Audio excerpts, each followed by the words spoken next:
Disseminating dialogue. It's midday in Dakar. Good afternoon and many thanks for staying tuned to West Africa Democracy Radio, broadcasting on 94.9 FM and around the world on wadr.org. Welcome to the second edition of Newslink. Here are the top stories. Former ADC presidential candidate Kachukwu berates opposition coalition emergence in Nigeria. These yesterday's men who represent a bad chapter in Nigeria's past have bought bad markets from a man who represents a bad chapter in ADC's past. In Benin, trial opens for activists can sue over Facebook post. Reaction trails Ghana's President Mahama's 24-hour economic program. It's just a different way of rethinking about how the government wants to take the economy. It's not something that is new. However, there are some important differences in terms of creating specific enclaves that it can use for agric. And the African Union Commission calls for global financial flow to enable Africa realize its development potentials. Please stay tuned for details of the stories and more. Here is a more edit with Newslink. Many thanks for joining our broadcast. We'll begin with the political development in Nigeria, where a new opposition force is beginning to take shape. Prominent opposition figures are rallying under the banner of the African Democratic Congress, ADC, ahead of the 2027 general elections. The movement, led by former Senate President David Mark, is being described as a coalition for national rebirth. However, it is not without controversy, drawing mixed reactions from across the political spectrum. Usman Amari in Abuja reports. The African Democratic Congress, ADC, has officially become the political platform for the newly unveiled National Coalition of Political Opposition Movement at a high-profile event in Abuja on Wednesday. The interim national chairman of the African Democratic Congress, ADC, and former Senate President David Mark declared the coalition's intentions to go beyond the quest for political power in 2027. Instead, he said the group seeks to restore Nigeria's democratic values and prevent the country's descent into a one-party state. The coalition's decision to adopt the ADC followed what Mark described as extensive consultations over several months. However, cracks are already beginning to show. There are growing concerns that the ADC is being hijacked by opposition politicians from other political parties who are more interested in wresting power from the ruling All Progressives Congress, APC, than in building a viable ideological alternative. Despite this situation, political analyst and legal practitioner Liboros Oshoma said the development remains a good sign for democracy. It is good that members of the opposition are coming together, because just long ago, all you hear was that the president was turning the country to a one-party state. It's really a welcome development. There's nothing new to it. Meanwhile, the coalition's unveiling saw an unprecedented convergence of Nigeria's political heavyweights, including former Vice President Alhaji Atiku Abubakar, Labour Party's 2023 presidential candidate Peter Obi, and his running mate Datti Baba Ahmed, and former Transportation Minister Rotimi Amechi. Also present were ex-governors, former ministers, party stalwarts, and civil society leaders. For Newslink on West Africa Democracy Radio, Usman Umar reporting from Abuja. Meanwhile, the 2023 presidential candidate of the opposition African Democratic Congress, ADC, Dumebi Kachukwu, has rejected the recent takeover of the party by a coalition of opposition groups, describing it as hostile and illegal. Kachukwu, in the press conference on Wednesday, dismissed the development as a dramedy, accusing the coalition leaders of entering into an alliance with what he described as the wrong leadership of the ADC. He said the move lacked legitimacy and would not stand. He described the coalition members as a group of mostly geriatrics, allegedly seeking a platform to pursue their chopping must continue ambition. According to Kachukwu, the episode reinforces widespread cynicism about Nigerian political parties. It's with the greatest amusement that I watch the former Vice President Atiku Abubakar-led group announce their takeover of the national leadership of the African Democratic Congress. The facts of the matter are as follows. The Atiku-led group are in some form of alliance with the former leadership of the party led by Ralph Nwosu. The tenure of the Nwosu-led executive lapsed on August 21st, 2022, and his continued parade of himself as the chairman of the party was and is the subject of various litigations in different courts across the country. From the foregoing, I want to then pose the following questions. Can you build something on nothing? Can you shave a man's hair in his absence? Can you enter a man's house through the back door and declare yourself the landlord? These yesterday's men who represent a bad chapter in Nigeria's past have bought bad markets from a man who represents a bad chapter in ADC's past. Nigerians have watched in amazement as this group of mostly geriatrics shopped around for a party to prosecute their chopping must continue ambition. This further cements the opinion most hold that political parties in Nigeria stand for nothing and will fall for anything. These men, made up of a former vice president, former governors, ministers, and political office holders, are the same people who have presided over the affairs of this nation for the past 4 decades. We have absolutely nothing to show for their decades of leadership.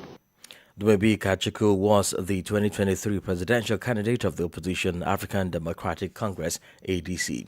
Now to some legal matters. In Benin, the first hearing in the trial of activist Julian Conde Kansu took place on Tuesday at the Court for the Repression of Economic Offences and Terrorism, CREAT. The young writer, who is also a member of the opposition party, the Democrat, was questioned over his controversial social media posts, which sparked widespread debate in Cotonou. Julian Conde Kansu had called for an electoral revolution ahead of the 2026 elections, a statement that authorities claim may be incriminating. Augustine Colley reports. During the first hearing, which lasted several hours, the judges questioned Julian Conde Kansu about a Facebook post he had written. They specifically asked him to clarify the meaning behind his statement, in which he wrote, and I quote, "In Benin, someone has a monopoly on everything." End of quote. In response, the young writer explained that his reference to an electoral revolution was intended as a call for strong voter mobilization to counter the historically low turnout of 38% recorded in 2023.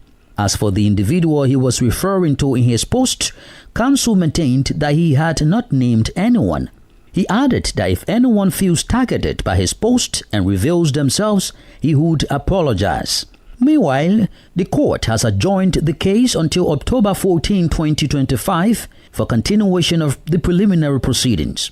Following the decision by the CREAT, Rinat Agbojo, one of the 3 lawyers representing Julian Conde Kansu, stated that they are fully prepared to defend the opposition activist in court. Augustine Colley with that report. More stories coming up on West Africa Democracy Radio. Newslink continues. Well, let's take you to Ghana, where the much talked about 24-hour economy by President John Mahama was launched on Wednesday in the capital, Accra, promising to revamp and revitalize the nation's struggling economy. Speaking at the launch, Mahama touted the initiative as timely, aimed at economic growth, meeting consumer demands, and creating millions of jobs, particularly in the agricultural sector. This round-clock economic agenda was among Mahama's campaign points during the 2024 electoral season that ushered in his presidency. However, is Ghana ready and has the necessary structure to support the 24-hour economy system? Abdullah Hassan provides the details in the following report. Ghana, like other developing countries, has sectors that work around the clock, generating revenue and sustaining hundreds of thousands of households. Businesses such as those in tourism and hospitality, the creative arts, transport and agriculture, as well as health globally, benefit from the 24-hour economy, which is split into 2 halves. The evening economy is between 6 p.m. and 12 a.m. and the late night economy starts at midnight and ends at 6 a.m. when the morning rush hour begins. An economist, Dr. Patrick Asumin, explains its practicality in Ghana's context. If you look at the content, the 8 pillars that the government has identified, it's not extremely new. I think it's just a different way of rethinking about how the government wants to take the economy. The idea of making agric a central piece of it is not something that is new. However, there are some important differences in terms of creating specific enclaves that it can use for agric. The 24-hour economy, according to the presidency, will promote commercial competitiveness, consumer demand, and a government-induced enabling environment. On the flip side, research points to a possible linkage between long working hours and health problems resulting in cardiovascular, psychological, and stress issues. Amid the health and safety concerns, can Ghana's economic structure support this project?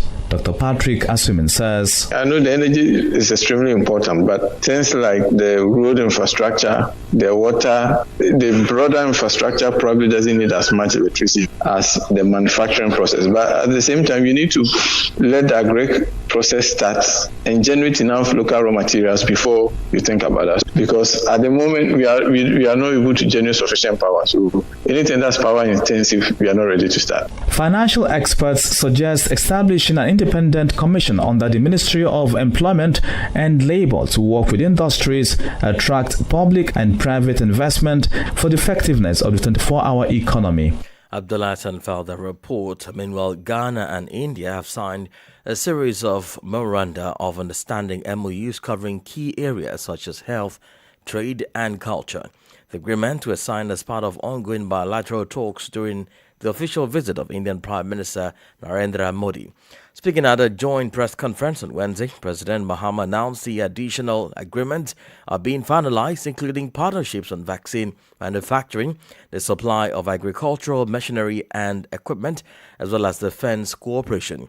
As WDL's Nadi Tete reports, Modi's stopover in Accra is the first by an Indian leader to Ghana in the last 30 years and was therefore awarded a prestigious national honor of the land by President Mahama.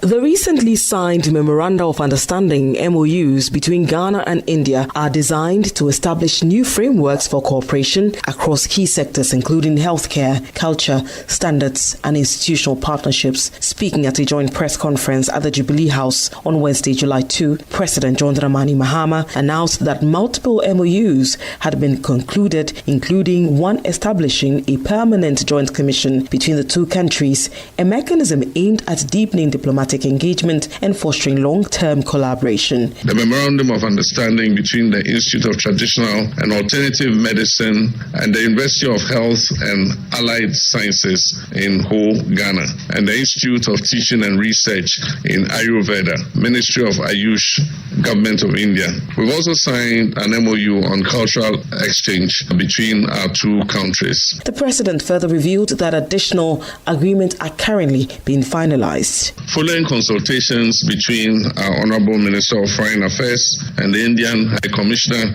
we also have requested the signing of MOUs on vaccine manufacture and production and an MOU on defense cooperation. President Mahama noted that the visit comes at a crucial time as Ghana rolls out its reset agenda, adding that the country will leverage its relationship with like-minded partners such as India to achieve its national objectives. Addressing the press through an interpreter, Indian Prime Minister Narendra Modi pledged India's full support for Ghana's economic reset efforts with commitments to cooperation in sectors such as energy, mining, defense and security. We will move forward following the mantra security through solidarity. We will increase our cooperation in areas such as the training of armed forces, maritime security, defense supplies and cybersecurity.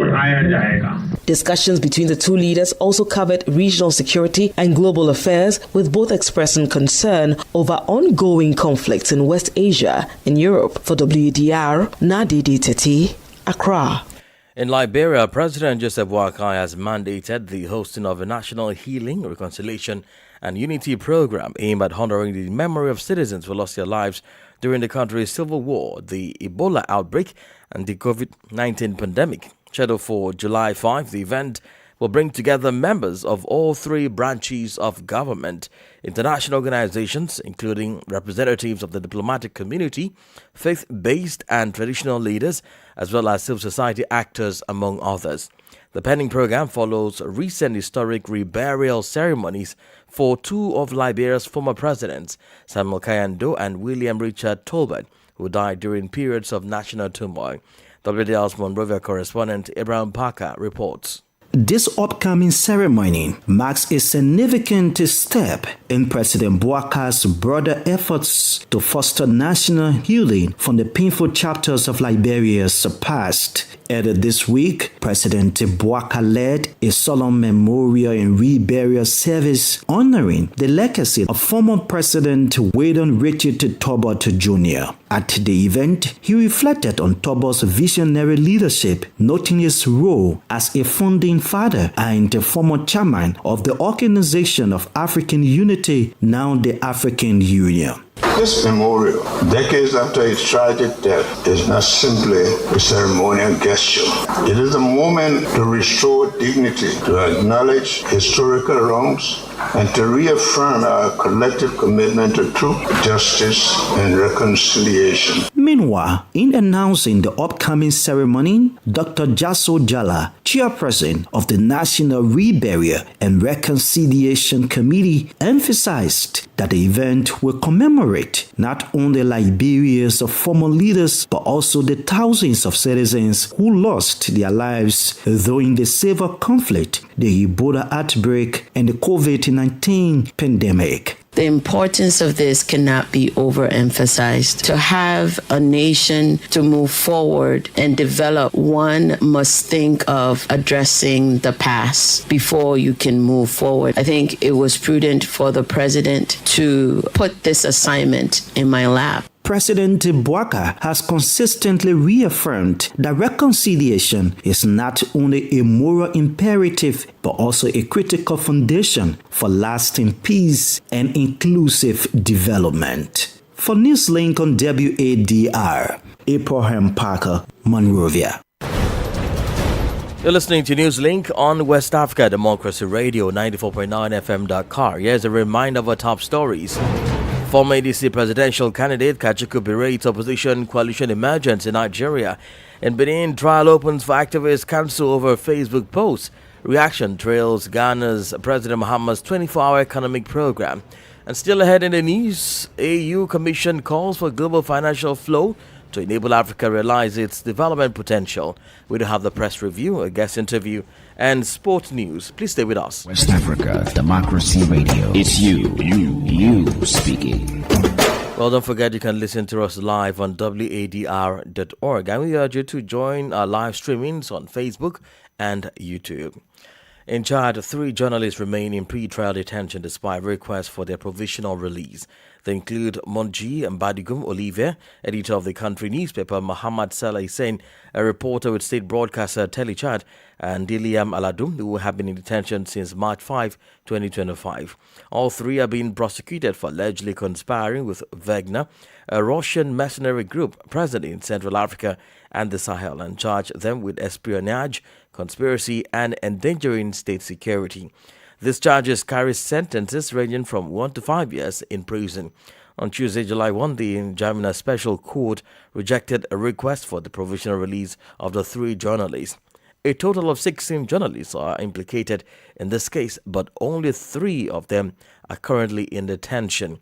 In June 2025, Human Rights Watch denounced the arrest and detention of the journalists in Chad, stating that prolonged detention goes against international human rights law, which provides that defendants in general should not be held in pre-trial detention, and underscores a disturbing trend toward repression.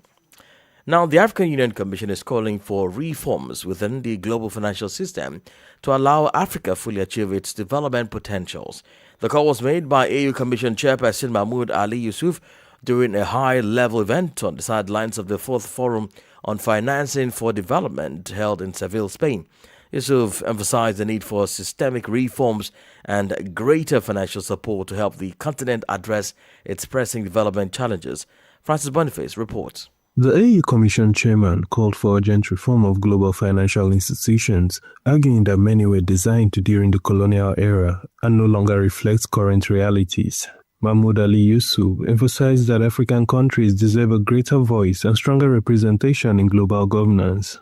He underscored the importance of empowering developing nations, particularly those in Africa, to play a more influential role on the world stage. Mr. Yusuf also highlighted the critical role of the private sector and sustainable finance in driving inclusive growth, creating jobs, and supporting the ecological transition. At the same time, the AU Commission chairman welcomed the African Continental Free Trade Area (AfTA) as a transformative tool for economic development across the continent. According to him, there is need to support micro, small and medium-sized enterprises, attract more foreign direct investment, and ensure that financial flows align with Africa's development priorities. Mahmoud Ali Yusuf said Africa is young, resource-rich, and poised for progress, adding that it's time to build a 21st century financial architecture that benefits everyone. Francis Boniface filed that report. This is the newspaper review. Stay abreast and find out what the top stories are in your country. This is the newspaper review. The newspaper review.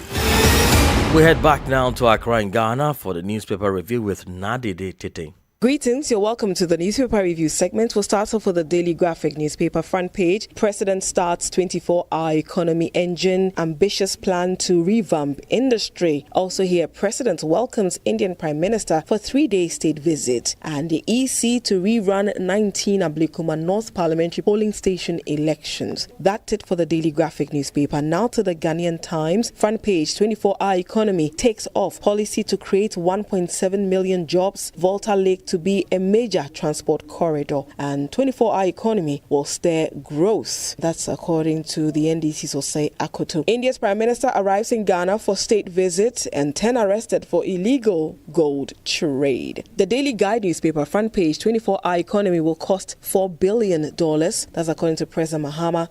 Indian Prime Minister arrives for strategic partnership meetings, and Ablekuma North EC to rerun polls in 19 polling stations. And Gold Board and National Security arrests 10 Chinese for illegal gold trading. And finally, dismissed Tokonu's judicial review, the Attorney General says. The Chronicle newspaper front page. Mahama, 24-hour economy path will be challenging, but... And minority leader roasts government over $360 million World Bank cash. We'll end with the Daily Post newspaper. Modi makes historic visit as India and Ghana sign multiple MOUs, and government launches 24-hour economy policy to boost national productivity and growth. That's it for the newspaper review segment. It's back to you in the studio. Many thanks, Nadide Tete, with the review there. Politics, analysis on major news, social matters, and all. This is A Guest.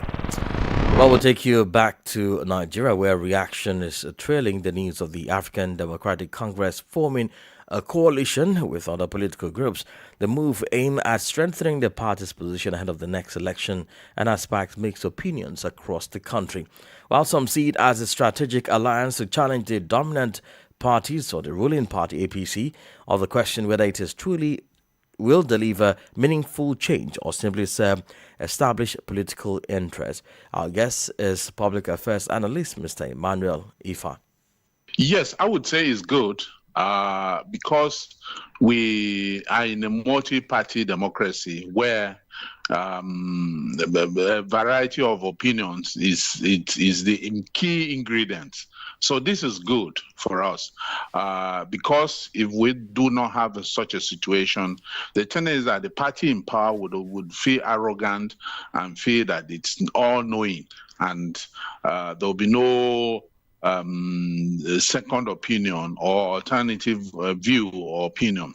And as you know, every coin has two sides. So I think it is good development for our country. Well, do you see them unseating the ruling party in 2027? Well, as to unseating or not, that I can't say, because it depends on how they are able to organize themselves properly. It depends on how they are able to organize themselves. They are able to sell themselves to the Nigerian public.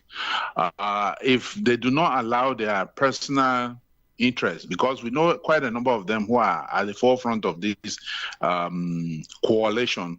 We know individually how they have different interests. No one is ready to allow the other the tendency. So if they have such interests and they begin to pull from different directions, each of them wanting to be at the head, I don't see them go anywhere. But if they decide to pull themselves together, that is one, and agree on one, and ready to back one person and few others to lead, and are able to properly marshal their message in such a way that they penetrate the psyche of Nigerians. It's not impossible. It's not impossible. But there are hurdles, quite a number of hurdles they have to cross. Very well. There have been also concerns that ADC isn't that a popular party. Do you think perhaps if they had chosen Labour Party or PDP, they would have gotten that popularity and more support from the population? Before the 2023 election, who knew of Labour? But Anobi came in and Labour became one of the parties to beat. So it's not impossible. Today, we are talking about ADC. ADC is on the lips of everyone. Sometimes the names, the kind of, now we have people who have known very well, and now they are blowing away. ADC had always been there for all this while. Nobody even cared to mention or remember its name. Today, it's a name being mentioned. So it's not so much about whether an old party or a party that has been existing. When APC came, quite a number of people who are in APC today, many of them were of the view that APC wouldn't go an inch. I recall very well the current Senate president who says an APC is an expired drug. It don't move anywhere. Today, they are all jump there in APC and are singing hallelujah for APC. And so it's not it's not really so much an issue to me. Today we are talking about ADC that was relatively unknown some few days back. So the party is not so much the issue. Sometimes even the big name of the party is the liability.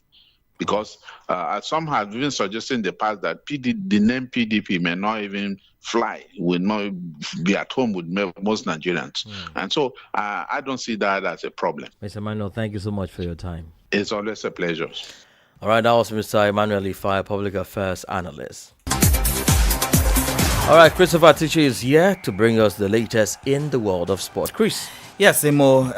Well, it's a sad day for the sporting world, particularly regarding the passing of Liverpool and Portuguese forward Diego Jota. But let's begin sports with some development from the continent, where the Nigerian Football Federation Players Status and Arbitration Committee has issued a stern warning to clubs indebted to players and coaches, reaffirming that no waivers will be granted ahead of the 2025-2026 CAF Confederation Cup season. The committee emphasized that any club found guilty of defaulting on contractual obligations will face the full weight of sanctions, including the ban on both incoming and outgoing player transfers until such debts are fully cleared.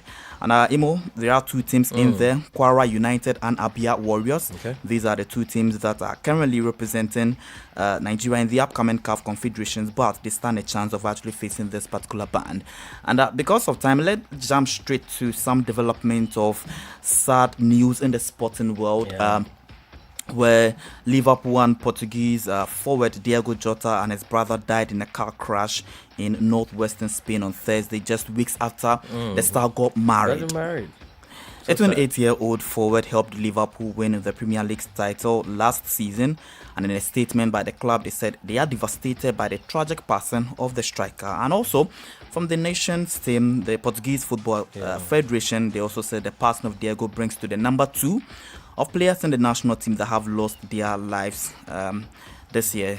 Jota actually played a significant role helping Liverpool win some trophies with some 49 senior caps, and also the latest winning was the UEFA Nations League in June, beating Spain to that.